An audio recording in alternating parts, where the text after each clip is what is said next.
I got to sit down with Maxwell Alexander Drake, better known as Drake, a world-renowned teacher of creative writing and an award-winning author. The first and second part of my conversation with him is available in the video cards on screen now, and here follows the final part where we discuss tropes, trends, and fantasy world building. In terms of building non-human cultures, and even human cultures, actually, you mentioned David Eddings earlier.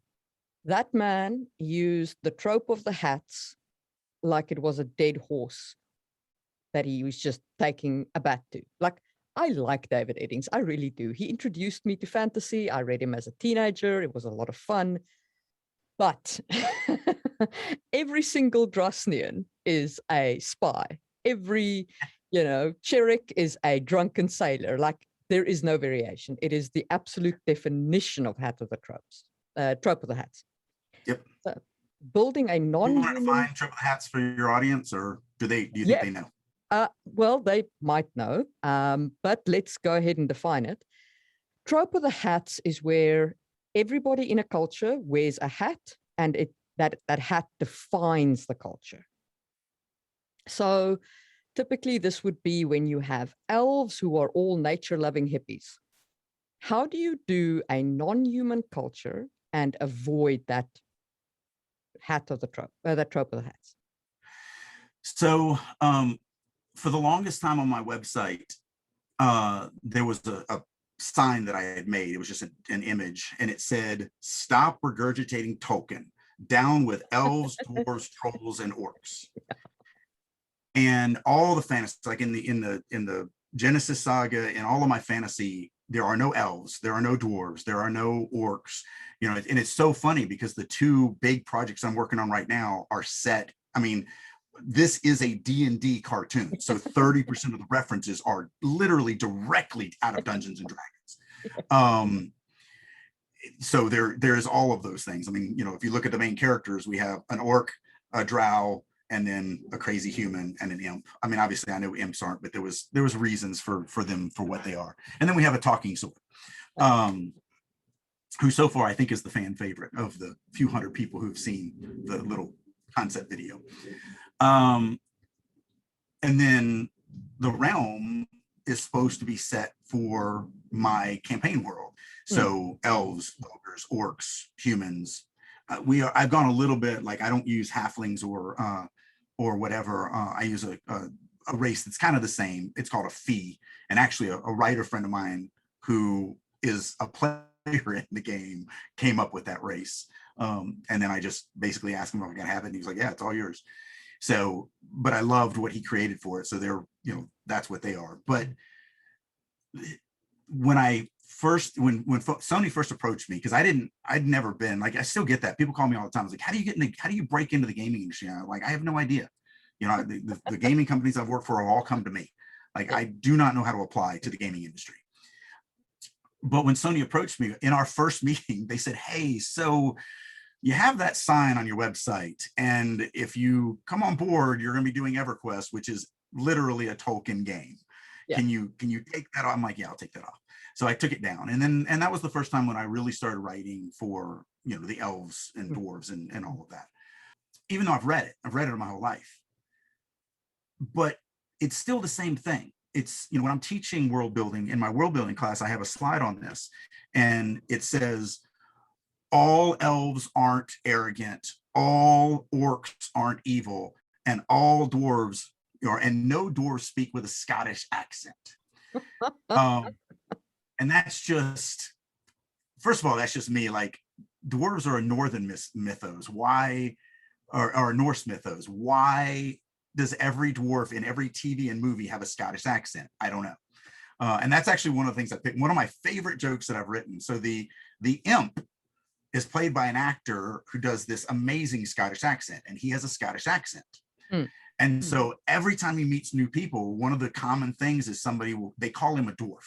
He's got the beard and he's kind of chunky. And so they're always calling him a dwarf. And he's like, "You racist prick, I'm an imp, I'm not a dwarf." And they're like, "But you sound like a dwarf." And it literally is just my inside joke for me that all dwarves have Scottish accents. Yeah. The funny thing is in season 1, they do meet up with some dwarves, this group of dwarves. And in Fiend Folly world, dwarves have a Jamaican accent. And it's me going, why not? Like, it makes as much sense as them having a Scottish accent.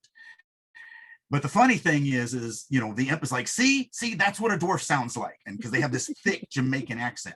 And everybody's like, yeah, you two sound exactly the same to us. Like, we can't hear the difference. He's like, how can you not hear the difference between us? And it's, you know, he's got the thick Scottish accent, they've got the thick Jamaican accent, and everybody else in the world is like, nope, sound exactly the same to us. So again, a lot of funny, stupid, crazy stuff going on in Fiend Folly. But yeah, that's for me, that's the biggest, dumbest part of fantasy. Because not only did Tolkien create these things, he assigned them one trait. All orcs are evil. It's just the way they are. And so we've let that kind of permeate through the fantasy world. But and Tolkien I've never built those races it was all about the themes, right? The themes of the story he was telling. Right. That's exactly. why he could use that trope and get away with it. Yep. But what and also he was the he first. does is they use the race without the theme. Right. And still got the trope going on. It's like, dudes, no, stop. Yes. Just 100%. Stop. And that's your answer. Your answer is don't do. I have never used the trope of the hats because it's dumb. It's stupid. I mean, maybe if I was writing for Star Trek or Star Wars and Stargate, where they went. Well, Stargate was lousy with it. It was just lousy with it. Yeah. But they had to, right? Because they were doing a new world every freaking episode. So that was why they used it. It's the same as why everybody speaks English in Stargate. They're like, it's not a fun story to tell every episode. Well, there are limitations. And, you know, and you don't want, because in reality, you would just have to have everybody subtitled. Yeah. And nobody wants to watch television where every single time you go to a planet, it's subtitled. Yeah. So English is, it's sort of like one of my favorites kind of solutions like that is the sonic screwdriver in Doctor Who. Absolutely. The reason why early on they gave him the sonic screwdriver is because the writers are like, he's the doctor. A locked door should never stop him from getting somewhere. Yeah. So they just gave him this stupid thing called a sonic screwdriver, and it's undefined. And so it can literally just like, what do we need to do? It needs to cut a fence. It'll cut a fence. It needs to mend the fence. It mends the fence. It unlocks doors. It unlocks doors. It runs computers. Okay. It records computers. Fine. Like literally whatever we need to move the story along so that we don't have to waste time on this mundane task that the doctor, the most powerful entity in all of creation, he doesn't have to deal with this minutia of this stuff. Yeah. So yes, I get the trope of hats in that instance. But even if I was writing like a Stargate or whatever, I'm still not going to do that. I'm just not. Like I said, I might use it once if there's a specific plot-driven reason where, you know, like, oh, I've got this Twilight Zone-esque story idea, and it only works if everyone from this culture, society, world, whatever, is X. Then I might use it, but as a one-off, one-time, you know, whatever. Other than that, I've never used it. I am a shades of gray writer. There are shades of gray in everything. Everyone has good and evil. Some have way more evil. Some have way more good. I love exploring those. I mean, just the one of the things that I love about the two characters that me and Rob are running in the Realm of the Dying Sun, I tend to, so I go out of my way to make sure in my life I impact nothing. I do stuff that nobody even knows that I do to make life easier for those around me, even though they never even see that I do it. So I gravitate to characters like that. Even though I write, you know, whatever, there's always, in almost everything I write, this one character who is the epitome of the hero, always makes the right choice, or at least always tries to do, the good, and tries to, not in a paladin kind of arrogant way, but just somebody who just is honestly trying to go through life doing the right choice. And so the character that I'm doing is that. And one of the things that I love about that type of character is that's also their Achilles heel, because a lot of those type of people like me, I'm a handshake kind of person. So if we get into an agreement with something, I'm going to shake your hand. You're going to tell me what you're going to do for me, and I'm going to tell you what I'm going to do for you. And then that's it. And I expect that you're going to do it because I expect that I'm going to do it. And so I've been screwed over in life many, many times because not everyone, will do that. And I've been taken advantage of it. And that's fine. I don't mind that. Because I'd still rather have my kind of perception. So I love writing characters like that because they're the closest to me that I can write. But the Achilles heel to that is that you're going to get screwed over. Everybody else is not going to do the right thing. And so that's this character. He's, his name's Latimus, and he's going through this expecting everyone else to do the right because he is doing the right thing. And Rob's character is his best friend, or they become best friends as the story goes on. But he is a guy who only does good if it benefits him. Yeah.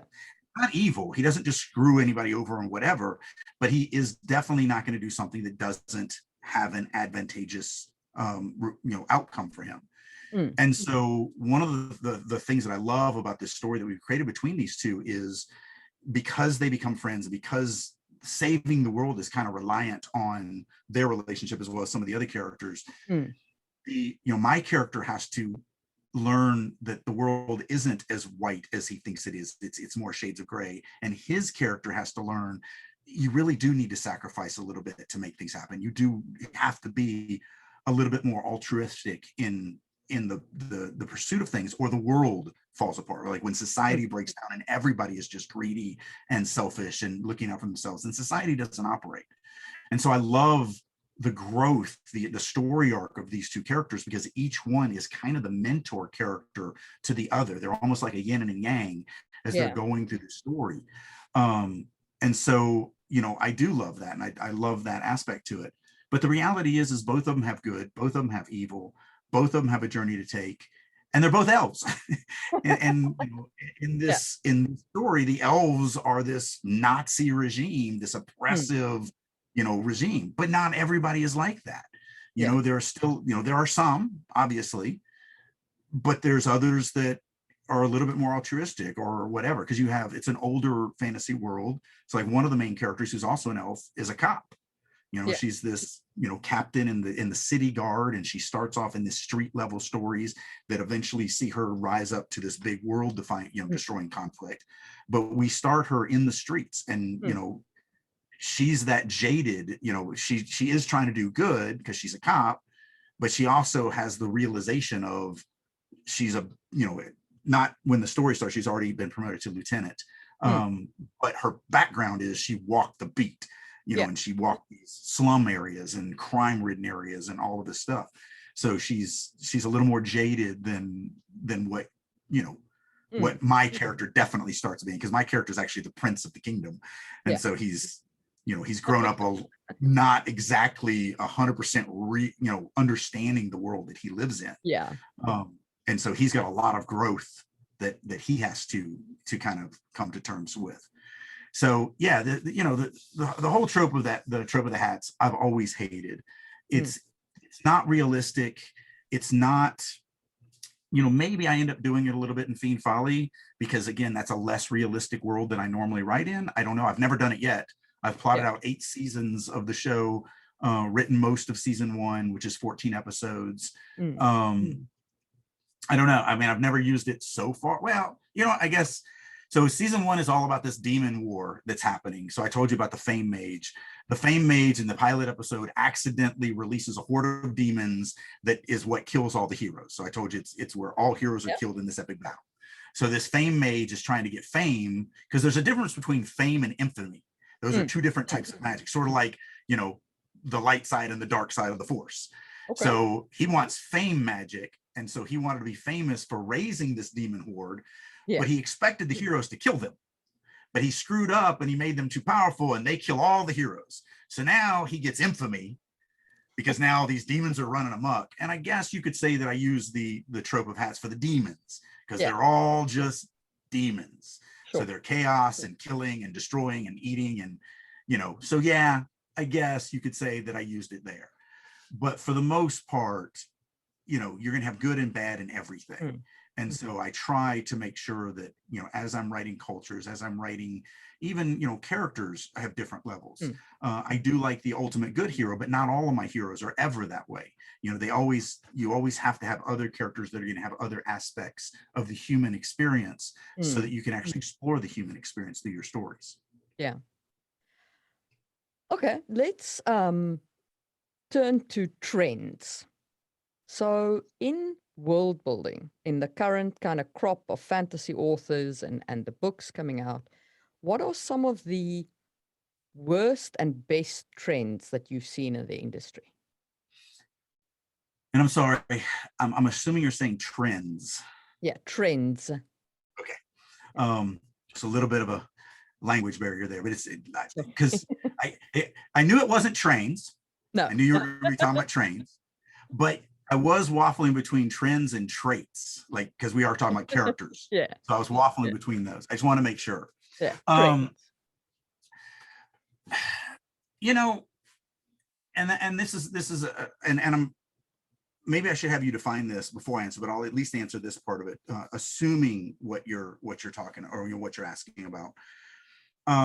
It's one of the things that I hate about the publishing industry. Well, there's a couple things and they all relate to this topic, at least what I think you're asking. One is, you as the writers can never anticipate what's going to be popular. Yeah, no. One of the realities to the traditional publishing world is it's a 2 to 3 year pipeline. So when you say, oh, look at this, zombies are hot right now, I should write a zombie book. The reality is the publisher is buying books that they've already bought books that they're planning on releasing 3 years from now. And so they've already decided that they're done with zombies. Yeah. So even though zombie books are hitting right now, and they're not right now, but I'm just using this example. Yeah. Even though zombie books may be hitting right now, the industry is probably not looking for it because they feel that that's dead. And that's the other side of it that I hate. So I started working on Fiend Folly and I was talking about it to fans and stuff like that about 2 years ago, maybe even now closer to 3 years ago. And yeah, actually it was closer to 3 years ago now. And so I'm talking to fans about it, like, what are you working on? And so I would, I'm excited about it. So I'm talking about it. And about 2 years ago is when the announcement was made that Groening was coming out with Disenchantment, which is his fantasy cartoon, politically incorrect. And so a lot of people are like, oh, I guess that stops your project. And I'm like, what? That's dumb. Like, it's so dumb. And the publishing industry does this. They're like, oh, we're done with vampires. Oh, we're done with this. Oh, we're done with that.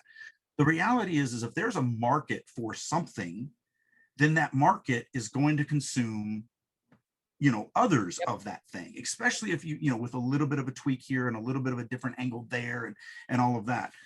So like vampires are never going to be dead. No. People love vampires. They love it. And so like when the industry, because the industry after Anne Rice came out, stopped buying vampire books. They were like, it's done, it's finished. And even me. So about 7 years ago, I lost a movie script sale.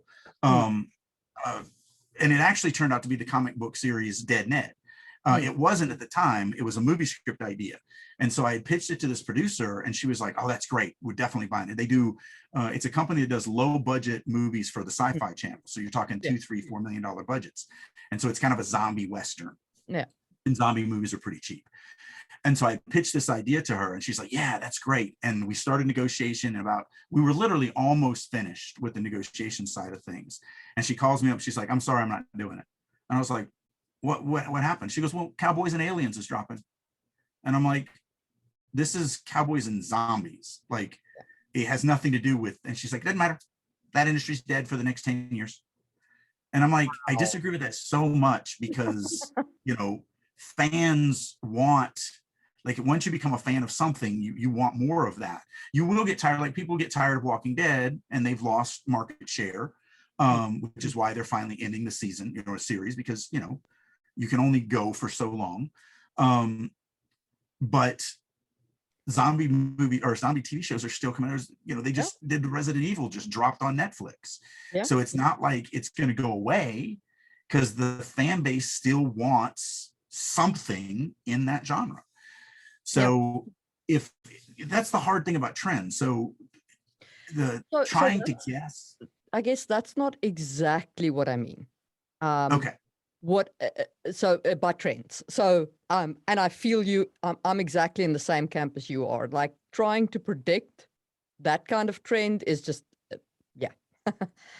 That's why I would say just write what you love. Yeah. So write what you are a fan of. Yeah. So what I mean more is, so if I compare, say, Robert Jordan, his writing, to, say, George R.R. Martin, there's a very different flavor to the world building. Like, George R.R. Martin builds a very realistic Frankish Europe inspired setting, right? Mm-hmm. That's what it is. And he smushed into it a couple of fantasy elements, but it's not about the fantasy and the magic. It's about the historical conflicts. Jordan is about the fantasy.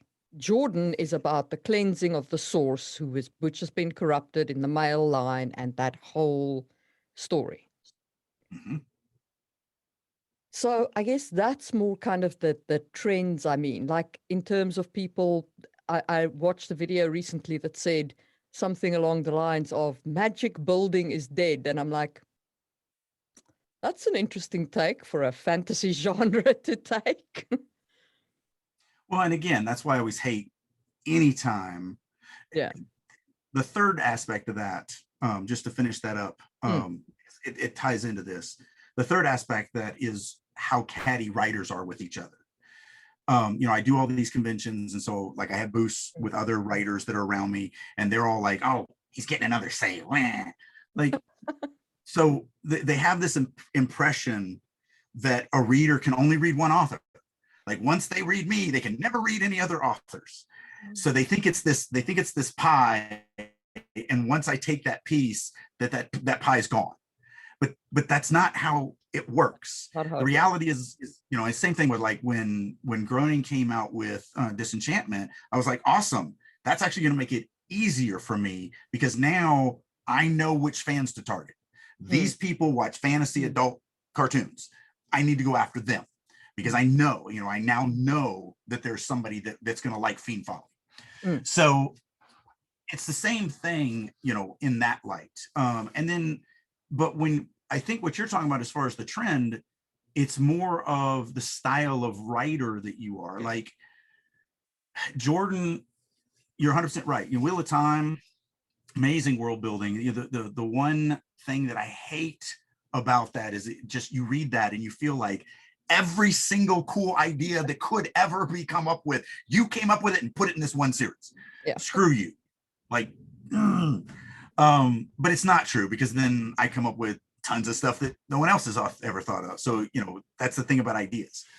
But yeah, he was marvelous at world building and marvelous at creating. The Wheel of Time is so massive and so all inclusive and so great with you know, the difference between all the different cultures, and then also how he tied it into the history, you know, how he tied it into the Aiel and those across the sea, the Sanchian or whatever they were called. Yeah. It's been a day or two since I read that series.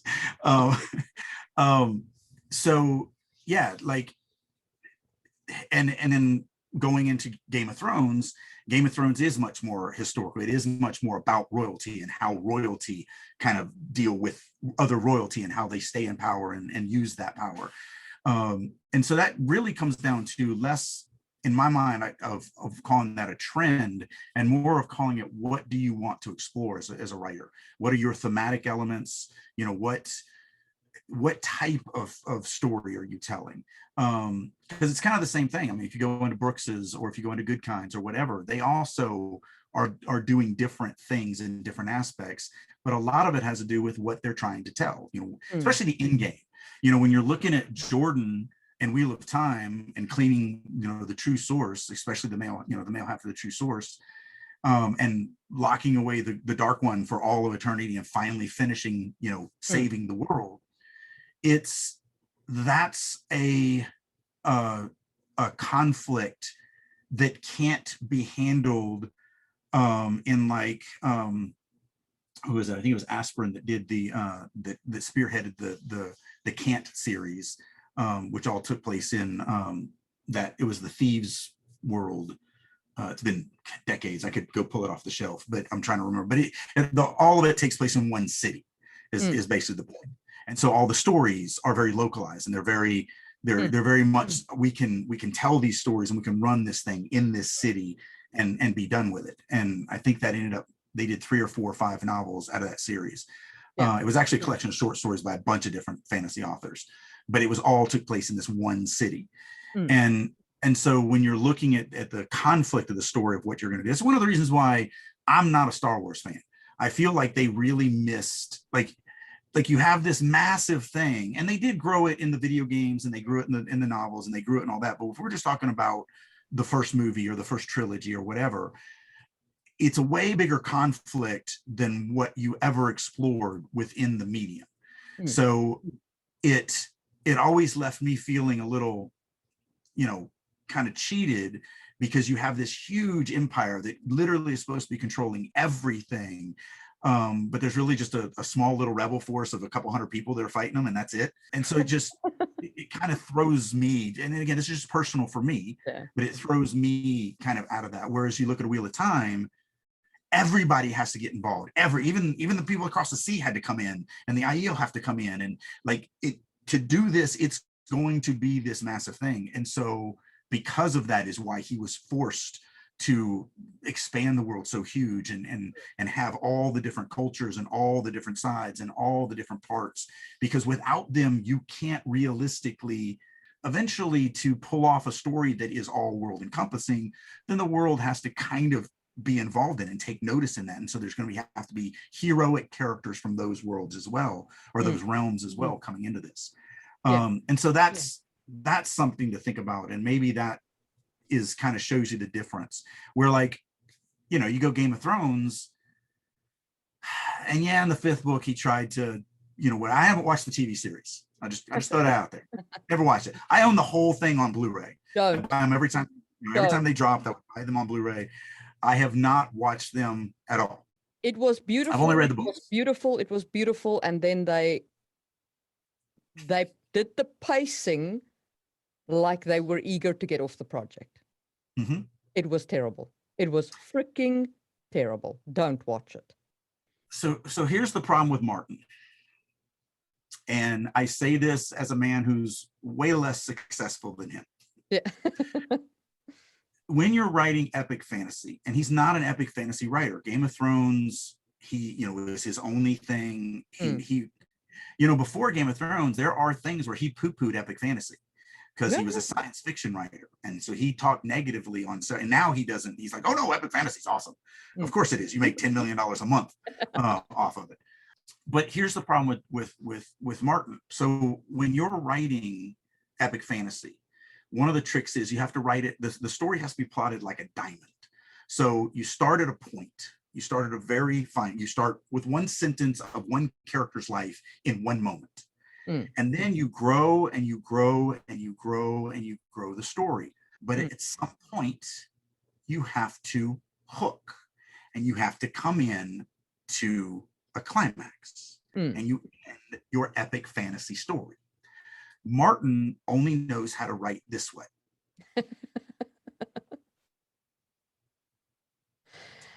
And so I don't see Game of Thrones, the novel series, ever ending. And you take 5 novels of this, and you tell a TV crew that they have to come into the end somehow. And unfortunately, you get season 6, 7, and 8 of Game of Thrones. And I haven't watched them, but oh my goodness, I have heard the complaints and the bitching and the moaning and, everybody talking about it. So I'm going to assume that because you took a story that's going like this and you try to wrangle it in the TV medium, which is way more limited than novels, in video, in the video medium, you're painting on a very limited canvas, not only limited in screen space, but limited in time, production, budget, the technology, everything. In a novel, you're painting on the canvas of the reader's imagination. Yeah. No limits. Yeah. And so it's why the statement, the movie was good, but the book was better, will always be true. Yeah. Will always be true. Because you cannot capture it. It's a different medium that you're painting on. But that's why I assume that happened. So I would bring one book that I would say the movie was better. But that being said, the book in question is Alexander Dumas' Man in the Iron Mask. Okay? Now, that book went nowhere.